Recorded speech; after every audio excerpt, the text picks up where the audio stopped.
प्रिय मित्रों, यीशु के श्रोतागण भले गडेरे और भेड़ों का प्रतीक आसानी से समझ पाते थे, क्योंकि पुराने विधान के ग्रंथों में यह प्रतीक खूब प्रचलित था।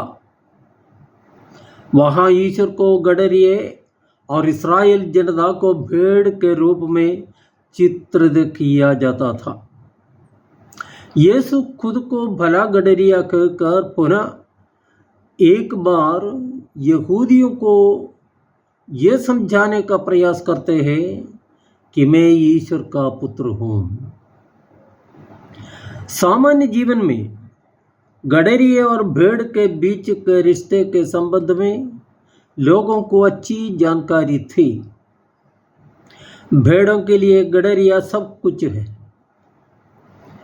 वो भेड़ों को खिलाते पिलाते तथा उनकी रखवाली करते हुए हमेशा उनके साथ ही रखा करता है।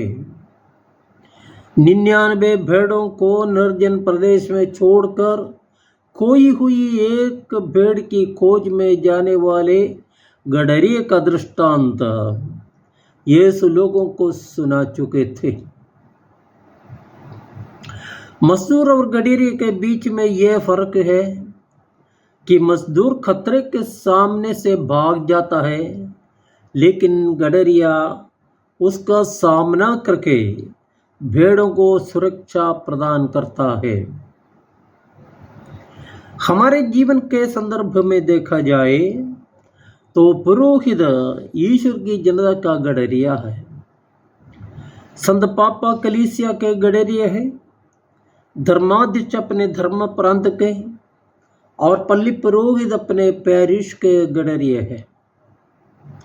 इसी अर्थ में माता पिता अपने बच्चों के, अध्यापक अध्यापिकाएं अपने विद्यार्थी विद्यार्थिनियों के गडरिए है। इसी अर्थ में अधिकारी अपने अधीनस्थों के, शासक अपनी प्रजा के और मालिक अपने मजदूरों के गडरिए है। जो भले गडरिए की तरह अपना कर्तव्य नहीं निभाते हैं, वे किराए के मजदूर जैसे हैं। पुराने विधान के अनेक नेता, राजा और पुरोहित लोगों को पथ प्रदर्शन एवं सुरक्षा बोध देने की अपेक्षा उन्हें लूटते थे। इनके विरुद्ध ईश्वर की कठोर चेतावनी नबी लोग दिया करते थे। संक्षेप में, हम सब भले गडरिए बनने हेतु बुलाए गए हैं। काइन ने पूछा, क्या मैं अपने भाई का रखवाला हूँ?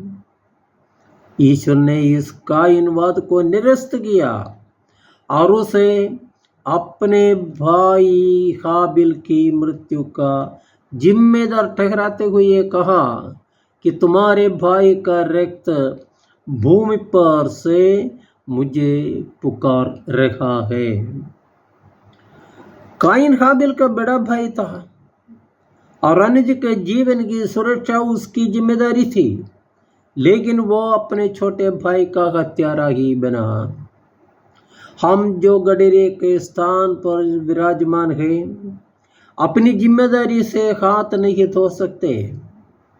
पुरोहित हो, माता पिता हो, अध्यापक या अधिकारी हो, सबको अपनी भले गडरिए वाली जिम्मेदारी का बोध होना अति आवश्यक है। हम अपनी जिम्मेदारी समझ लें और उसे पूरा करें। जय यीशु।